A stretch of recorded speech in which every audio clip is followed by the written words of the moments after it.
Japan by River Cruise is made possible thanks to those who donate to the show at japanbyrivercruise.com and due to the generosity of our corporate sponsors. This is a message from Gold's Gym.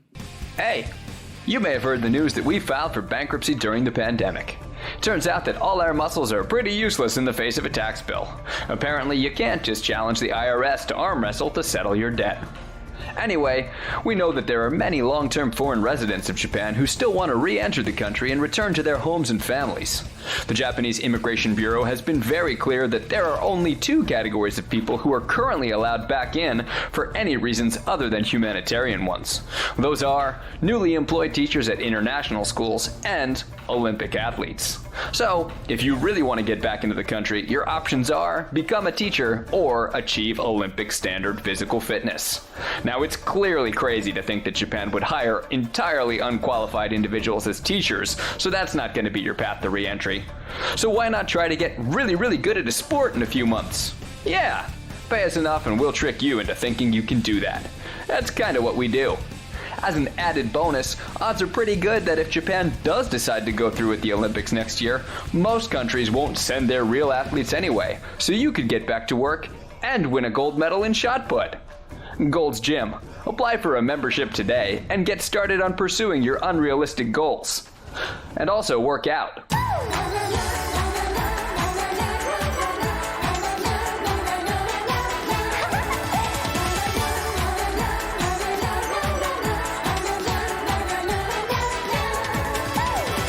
Hello, Brian, and welcome back to Japan by River Cruise. I'm Bobby Judo. And I'm Ollie Horn. And joining us this week is Matt Alt, author of the new book, Pure Invention, How Japan's Pop Culture Conquered the World, as well as many other books. In fact, the Kappa section in Yokai Attack, his book with Hiroko Yoda, has officially been incorporated into the Japanese River Cruise Operational Safety Manual. Matt, thank you for being here. Thanks for having me on board. On this week's show, Japanese anime culture in the political sphere. Matt writes extensively in his new book about the role of Ni-chan and later 4chan in radical political movements, but we're also going to talk about the pro-democratic protests in Thailand that have adopted a Japanese cartoon hamster as a symbol. Because nothing says unafraid to defy authority like something Japanese. Plus, Ollie's got your weekly River Cruise recommendation. Ollie? Yes, this week's recommendation is the River Cruise Simulator game, available to download on the App Store, Google Play, and Steam. I'll be looking at some of the newly released expansion packs, which are available as in-app purchases, including the long-awaited River Cruise Simulator expansion pack, which will finally allow you to enjoy a virtual trip down the river while playing the River Cruise Simulator game. And big controversy this week over the official grand opening of Japan's first ever drive-through river cruise. While some are arguing that this is exactly the sort of innovation the industry needs, others contend that this is a very weird way to rebrand a bridge. We'll hear more from both sides of the river later in the show. But first, Soap Talk.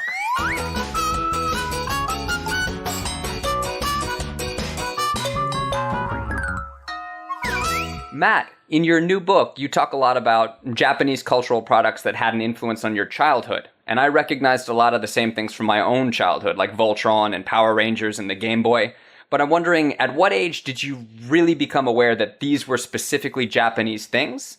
And what did Japan mean to you back then? I was pretty young when I figured out that all of these things I was enjoying, like, the Nintendo Entertainment System or transforming toys or, the cartoons I was watching on TV were Japanese. And it became pretty clear to me that at that tender age that Japan was this fantasy land of a place where people loved robots and monsters as much as I did. Oh. And I think that's actually kind of how everybody sees Japan now. The land of robots and monsters. Certainly. I mean, Godzilla is a superstar on par with, almost any, actor, actress you can name, I think. Got some box office. He got billing above Matthew Broderick. He did, thank God. God, that was a terrible film. That was a really terrible film. I like the new remakes, though. The new Godzilla films that are coming out of Hollywood are actually really cool. Yeah. What's interesting for me about all of these products is, apart from, say, the games or the movies, which are quite obviously set in Japan, Japan wasn't really pushing its Japanness in these products, were they? One of the kind of eye-opening things of writing Pure Invention was it being driven home to me that almost all of these hit products that worked their way into our hearts and minds abroad weren't made for us at all. They were made for a Japanese audience. They were made for Japanese people. And we just happened to, they happened to satisfy a sweet spot for us, the same one that they did for locals. So yeah, it's the kind of takeover of the global fantasy sphere, if you want to call it that, by Japanese sensibilities is very much a grassroots phenomenon from that standpoint. Even though these things are made by, in many cases, huge corporations like Sony or Nintendo, it wasn't part of some kind of concerted effort. It just happened. And do you find it surprising that these subcultures emerged in a pre-internet era? Yeah, well, subculture has always been with us, right? And so back in time, you had to go to conventions or like video game arcades or places where your tribe gathered, so to speak. And that was more difficult back in time. You had to actually physically go somewhere. Now you can find your tribe just by like picking up your iPhone from next to your bed in the morning and logging on or, into whatever your preferred social media services. So, I don't think the actual act of trying to find people who are into the same stuff you are is any different. It's just much easier now. I wasn't aware that a lot of these things were Japanese until I was much older. I think I used a Game Boy. I played with Transformers. I think the first thing that I ever officially registered as Japanese was Pokemon. And I was already too old to kind of get into Pokemon when it came out. But even without knowing that they were Japanese, I still enjoyed them and responded to them. And then later finding out that they were Japanese does kind of create an image of the country. Yeah. But do you think there's room for people who have nothing to do with Japan to enjoy these things? Because I know there's a lot of argument. Yeah.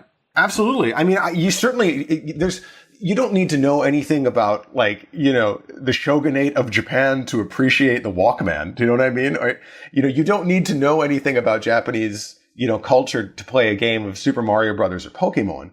When you look back, you can kind of see what kind of cultural norms and trends created these things. You can see where they were born from. But these aren't intended as vehicles for transmitting Japanese culture abroad. They're intended as products for people to enjoy. That's why they're fantasy delivery devices, and as I call them in the book. And so, yeah, you absolutely don't have to be Japanese. That's the whole point, because our sensibilities have kind of synchronized in a lot of ways. I'm wondering, the more the sensibilities synchronize and the more these Japanese cultural artifacts become more prevalent, do you see like a hierarchy being built of the people who can appreciate Japanese authenticity, kind of like the American otaku who go, well, you don't really get it. Yeah, you're not really allowed access to this space.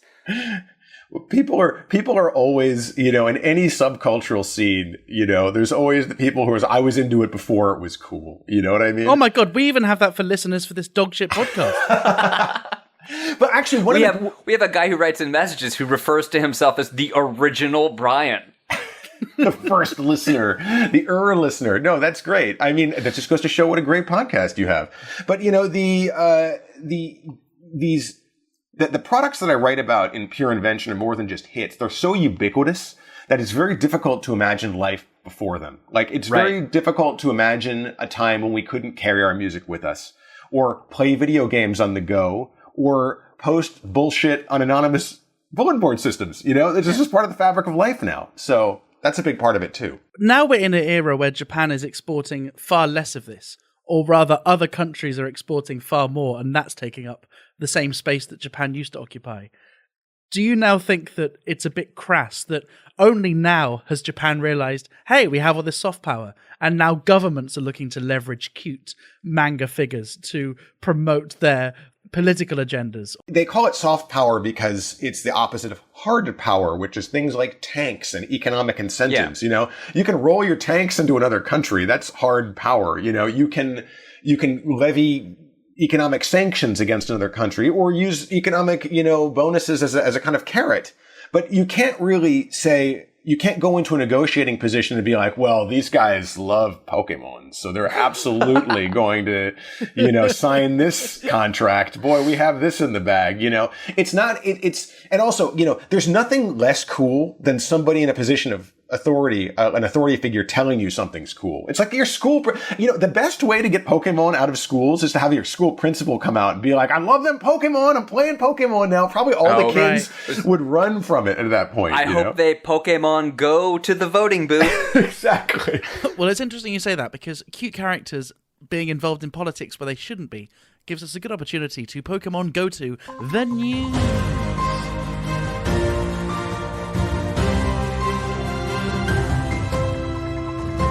Bobby, aside from Corona, which we're not going to be talking about this week, what's in the news this week? There are pro-democratic protests in Thailand that have adopted the Japanese anime character Hamtaro, a hamster, as one of their official mascots. Matt, can you tell us more about this? That is one democratic hamster, my friends. He is fighting for all of our loves his democracy. He does. And what children's show doesn't focus heavily on democracy? So my understanding of these protests is that, Hamtaro is this kind of cute, almost Pokemon Pikachu-esque character. It's an anime about a family of hamsters going about their hamster business, aimed at children. And it was a big hit in Japan about 10 years back or so. And it's not really much in the headlines in Japan anymore, because we're sort of novelty and fad obsessed here in Japan. I like the idea this is now a has-been hamster, which you now just see in kind of some kind of bar, just smoking a cigarette. That used to be on TV, boys. And also, this didn't even make it through like a full season in the U.S. because democracy is on the way out there these days. Especially when being argued by hamsters. Apparently, it's huge in Southeast Asia, though. Hamtaro continues to prosper there. They're multiplying like hamsters throughout the airwaves of all sorts of Southeast Asian countries. And it's big in Thailand. It's very popular there.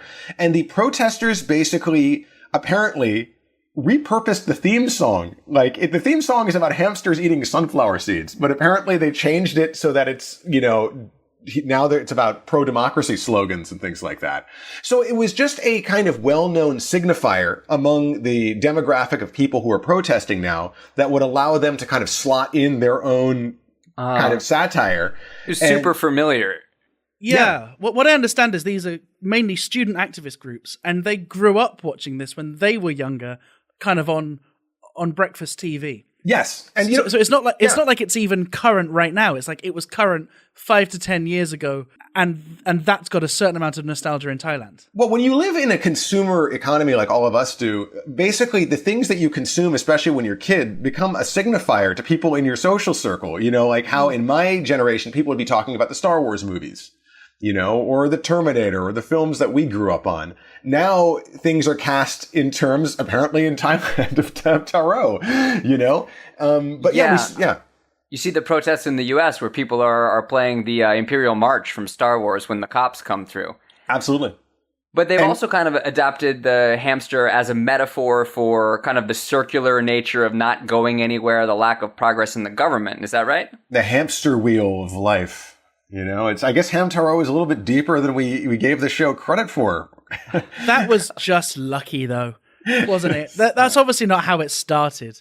That seems as contrived as how now people are starting to come up with these acronyms to avoid COVID by starting with a word and then working backwards with what the letters from that word. So it's like, don't be a man, be a woman. A man is mind touching your face, avoid shaking hands with people, no go near people who have COVID, right? I mean, obviously, it makes sense, but it's obviously started because, it's cute and it's memorable. In the case of Hamtaro, this is something that you wouldn't necessarily associate with, pro-democracy, with protests, with standing up to authority. But in other cases, like in the Hong Kong protests, there are these anime messages and anime storylines that protesters and demonstrators are latching onto that are about defying authority, right, Matt? So, yeah. The Hamtaro thing is unique because it's a super kawaii character that's being used in protests. But the concept of anime being used in protests is actually becoming more and more common in the world today. And just like you said, there was a big case of Hong Kong student protesters using Evangelion in particular, as a kind of rallying point for their message. And there's actually a quote I found online where one of the protesters is saying, "We are all Shinji." And what he means by that, Shinji is this totally isolated, adrift, depressed kid who is forced into this global conflict that he wants no part of. And the kids in Hong Kong feel the same way. They feel like they have no reliable, trustworthy authority figures in their life. Right. They feel like they can't trust the government. They feel like they're being forced into this monstrous situation beyond their control. So that's a case where the anime does sort of map to their situation. What do you think about the idea that this is Japan-produced content for Japanese people that have these messages of rebellion against authority. And people in other countries are latching on to them to help them defy authority. But Japan itself, which is producing and consuming this content more than anyone else, has a very anti-political, anti-involved, anti-demo culture. But not in its illustrated entertainment. Because Japanese manga, in particular, has always been a hotbed for people espousing progressive or anti-establishment beliefs. Back in the 1960s, the student protest days, like the protesters rallied around Ashita no Joe, which is this, on the surface, it's just a boxing manga. It's a really well-done boxing manga. But they saw it as a kind of parable for the working man. Spoiler alert, if you haven't read it, there is no Ashita for Joe. Well, it's not exactly true, but anyway, I will leave that for the boxing fans out there to read through. But it's literally people would be reading manga in place of Karl Marx back in the 1960s. So there's always been this kind of anti-establishment bent in illustrated. Gundam's another example of this. It's basically created by a bunch of former student protesters and people who were supportive of the student movement. And that's why it features these kind of teenagers who are thrown into a war by venal politicians who they can't trust. Like, the authority figures are all adults who are assholes, basically. I guess that makes sense, because if you want to become a manga artist in Japan, you have to break away from the status quo. You're not following the pre-designated path of becoming a salaryman or a housewife. You're following a creative industry, and you're living precariously. And so you're probably more naturally going to be aligned with those kind of political views. Well, and not only that, it's like it was literally a kind of catch-all in the 1970s in particular for people who, if you got arrested in a student protest in the 1960s or 1970s, your life was basically over. You couldn't land a job at a regular company. And so many of these people who had either had that kind of background or were disillusioned by what mainstream life offered them filtered into the anime industry and into the manga industry in the 1970s, which is why manga and anime have such a progressive leftist bent to them.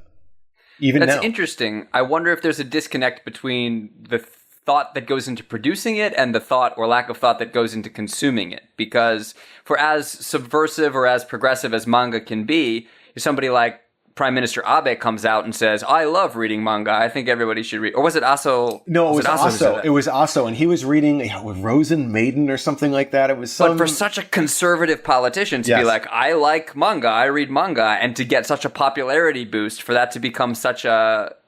Well, it's calculating. They're calculating, right? They calculate that manga readers had become enough of a voting bloc that if they appealed to them, even with this superficial appeal, maybe it would help get their party back into power or whatever, or maintain power. That's just a venal, calculating, position. I don't think it has anything to do with Taro Aso actually reading manga or appreciating it, and probably the themes. Shintaro Ishihara,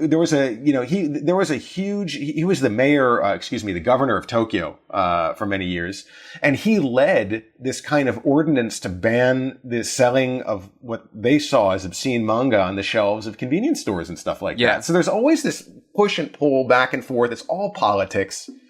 But once something starts selling in huge numbers, then suddenly the politics go out the window and, we can use this. And in one case, they tried to use this anime culture or these manga cultures to curry favor with the Trump administration. Oh, yeah, God. Well, famously, when Trump won in 2016, it was an upset, right? Nobody was expecting it. And the Abe administration had built all of these bridges with the Hillary Clinton's campaign because they assumed she would win. When she didn't, they were out in the cold and they had no idea how to appeal to Trump. And so what they did was they basically appealed to him through products. They gave him Japanese golf clubs. They hired Pico Taro to make a video for him. They started giving Pokemon toys to Ivanka to give to her children. Which seems like a backhanded insult, really. So this was actually one case where the government did levy soft power in a sense. Yeah. But, their audience was just one. They realized that they had this person who really liked shiny things and they could kind of dangle them in front of him to get a outcome that they wanted. And I think it worked. Yeah, and I think it was timely, too, because Pico Taro, you couldn't use him in any context today because he says pen too much, and that just spreads the coronavirus around. Yes. I want to go back to this idea of trying to curry favor with the Trump administration by dangling shiny things. Because I read one of the articles about this, and it was really funny to me because Japanese people, for all of their hone to tatemae, all of their surface presentation versus what they really think, sometimes when you see them in translation, they can really accidentally be super directly honest. Okay. And at the time, the guy who was in charge of arranging this visit with Ivanka Trump, where he was giving her Pokemon gifts and trying to arrange for Pico Tara to sing for her daughter, he was quoted, this is the guy from the Japanese embassy, Yoshinori Takazawa, he's quoted in the article as saying, "A lot of Japanese citizens believe that the US and Japan are close friends." And the phrasing, like the use of the word believe is just so perfect. Maybe it's not really true. But I do think there's actually a lot of affinity between Japan and the US now that's completely different than it was back in the 80s. Like, the grown-ups in my life were like, Japan, didn't we defeat them in World War II? And now there's just none of that. It's all character based. We interact with Japan through its characters. Even in a character front in the 80s, I remember, like, I'll occasionally go back and revisit some of my favorite Japan adjacent cultural artifacts from that time. And I recently rewatched the original live action Ninja Turtles movie. Oh, yeah, sure. And oh my God, the ignorance and the casual racism about Japan in that movie. So like the Ninja Turtles trainer Splinter, his trainer is this Japanese karate expert, and none of the Japanese characters have Japanese names. They're all like vaguely Asian sounding racist names. Yeah. And then at one point, the Foot show up in the subway to try to attack April O'Neil, and she says, "Oh, what, did I forget to pay my Sony bill?" Oh, so God. Not only the casual racism, but the lazy writing. Yeah. Why would you have a Sony bill? Well, I don't know if you've there's now a Netflix Daredevil show, and it came out a couple years ago. The second season is all they're like fighting the Yakuza, ninja, and stuff like that, because it's based on a comic book that came out in the 80s, and that, like, I don't know, injection of Japanese bad guys in the form of like ninja and salarymen and Yakuza is so dated now. Like it just... Right. If it was a modern day bad guy, it should be opening up the door to the guy who's trying to take your NHK payment. God, what a thankless job that is. Or maybe it should be like, I don't know, like a super cute mascot, who's trying to hug you to death or something. Maybe that's the enemy of the modern era. Have you seen, speaking of Netflix and Japanese productions, Agretsuko, Aggressive Retsuko? Oh, yeah. This is another one that kind of ties into anime and Japanese animation as progressive or conveying a political message. Well, it's so Agretsuko is what? She's this red panda office lady who goes out at night after she's been like abused by her boss nonstop and sings death metal karaoke, right? This is right? And it's Agretsuko is from Sanrio. It's the same company that produced Hello Kitty. And it's really interesting because Hello Kitty is this placid, bland, by design, kind of every character. She fits into every situation. Whereas Agretsuko is very specific. Like, she's like an angry office lady. This is like a really like appealing to a very niche target audience. But I don't know how much you want to go out on a limb and say that that's a niche target audience. Well, because I think a lot of Japanese women who work in office settings see her as an every woman. Yes. No, she is. No, that's why she's so successful. But I guess what I'm trying to say is Hello Kitty is very bland and she's not. She's very focused. Yeah. Her anger is, and she's angry. Hello Kitty's not angry. Agretsuko is aggressive and angry. No, she's really great. And Hello Kitty might be. She just can't express it because she doesn't have a mouth. She does. Probably also by design. It's hidden under the fur.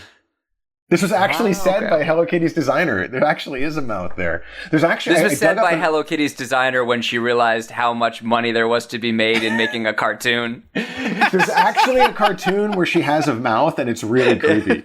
It's like super, super scary to see Hello Kitty like, opening her mouth and screaming or whatever. We'll have to dig up some stills of that for your listeners. Well, that's the problem with these kind of things, right? Because once a cartoon's out there, you can just, after the fact, say, oh no, that was never my intention. In 10 years down the line, if China gets its way, the creators of Hello Kitty might just say, yeah, no, Hello Kitty was always pro-Chinese government, actually. Hello Kitty is actually a fan of the party. What a world we live in. I could see it happening. But these animated series, this anime culture has always kind of had ties to the political sphere. And we've talked about it in a couple of different examples. But in your book, you talk about the Anti-Social Network, and you get really into how, places like 2chan and 4chan, which started as a forum for anime fandom, contributed to these radicalized political movements. Yes. And, it was also really interesting to see how, even though anime is generally made by progressive left-leaning people, how quickly it was co-opted and adopted by supporters of the right and conservative causes. And part of that is due to the fact that anime doesn't usually wear its politics on its sleeve. And, it's open to interpretation. You can kind of project your own values on a lot of it. Is Dragon Ball Z, espousing support for the left or the right? It really depends on how you watch it and how you want to interpret it. So, but I think another big eye-opening moment in writing Pure Invention was realizing when I was writing about anonymous online forums that becoming angrier and angrier is not a bug, it's a feature. When you have when you have the ability to express yourself anonymously in an economy that is really doing badly and where people are not happy in their lives, it's almost by definition going to swerve kind of hard right, patriotic, nationalistic, angry with the status quo, wanting to change things. So that was really a kind of scary chapter to write. And not only that, but it also skews nationalist. There was something that you mentioned in the book about how here's this group of people who are anonymously online to celebrate a culture that has kind of isolated them. Yes. And when you strip away identity and you strip away the things that you might be able to use to participate in society offline, there was a line in the book that said something along the lines of somebody you were interviewing said the only thing that remained was that I was Japanese. Right. When you have very little to brag about in your life, your nationality can kind of serve a role for that, which is why, nationalism is, patriotism isn't a bad thing. I consider myself I love my country, this isn't anti-patriotism, but when if that becomes your sole defining trait, that you are American or you are Japanese, well, something has gone wrong because you should be a more rounded human being than just your allegiance to your country. Right. Right. And that is a kind of why it's a measure of a kind of sick society, I think, when you have people online who are declaring that's basically the only thing they have going for them. Well, that's the thing I find so bizarre when a Japanese person will interact with a foreigner and that foreigner will say something like, "Oh, I love anime." And then the Japanese person will say, "Thank you." As if they're an anime animator. Right. It's like, what have you possibly had to do with the production of anime? I think Japanese people tend to be pretty proud when they hear that something that was created in their country is popular abroad, Yeah, they take it as something that reflects on them personally. Well, some people do, I guess. I mean, I don't, maybe Americans take it as a point of pride that Hollywood movies are doing so well abroad, but I wouldn't even dream of being like, oh, well, thank you for watching Hollywood movies. I haven't actually encountered... Because it's got to work both ways, right? Because then I've got to say to you, I've noticed there's been a rise of fascism in your country. And you've both got to go, well, thank you very much. Thank you. I haven't actually been thanked by anybody for saying that I'd liked anime, but then again, I don't really like anime. I like certain anime. I don't like anime as a genre, That's like saying I like TV. Do you like movies? Right? It's like, do you like books? You've obviously never used Tinder in Japan.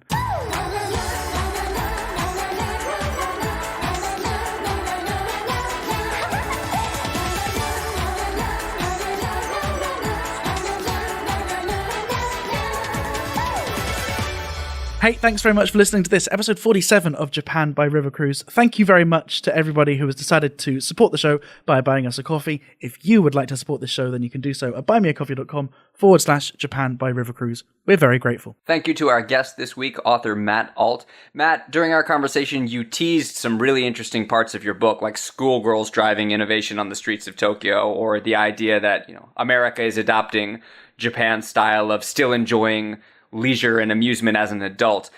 All of this stuff is really fascinating in the book and really fleshed out. If people would like to find it, where can they find the book? Pure Invention, How Japan's Pop Culture Conquered the World is actually available wherever books are sold. Amazon, your local bookseller, support your local bookseller. Pick it up. But if you do end up supporting a local bookseller, please also PayPal Jeff Bezos some money. Because I hear he's a little low on funds. You know, he really could use the extra dollars. Thanks very much. We'll see you next week.